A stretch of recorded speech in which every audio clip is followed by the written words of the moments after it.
What's going on, gardeners? It's Abundant Gardening here today, and I'm going to share with you how you can make a very cheap and easy DIY seed starting mix.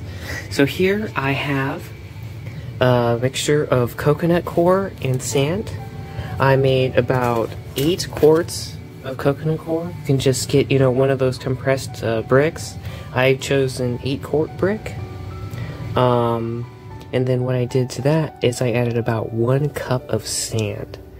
Now you can add fine perlite or fine grade vermiculite. That is also fine, but I was not able to access any of that in my area at the time right now. So what I did is, because coco coir, or you can also use peat moss, I prefer coco coir for seed starting because it's more inert material than peat. You might have to add lime to peat, but in most cases you don't. What I did is, why I chose coconut coir or peat is because it is a moisture retentive medium, so it will hold on to moisture, and then the reason I added the sand is for drainage, because coconut coir or peat holds on to a lot of moisture and you need to have that free draining moisture here. So what I did is added 1 cup of sand to every 8 quarts or 2 gallons of coconut coir, and you can scale this up as much as you need or want. So this is just the base seed starting mix, and this is perfectly fine. You can go ahead and use this. Your plants will grow. They do not need any fertilizer, but I will show you one extra step here you can take in order to take your seed starting mix to the next level.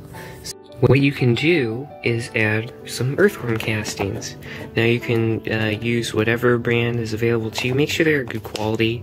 I have these earthworm castings here. They seem to be a very good quality here. There are a couple little sticks in there, but I guess that's to be expected if it's not fully sifted. But make sure they're from a reputable company. And what I'll do is I'll just go ahead and add approximately 1 cup of earthworm castings to this 8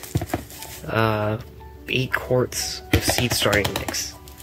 So what this will do is also add moisture retentive properties, and it will also provide a little bit of, well, a lot of trace nutrients and a little bit of the macronutrients as well. I believe these particular castings here, they say they have 0.5 of N, which is nitrogen.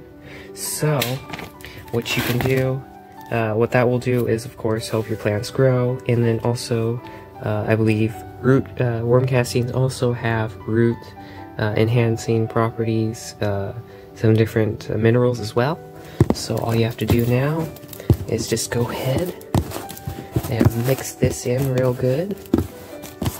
You can really go up to 25% on the worm castings, but I find you do not need to waste your money on that, because 25% is a lot. That would be like, I believe would be 3 cups of worm castings to 8 quarts to get approximately that ratio.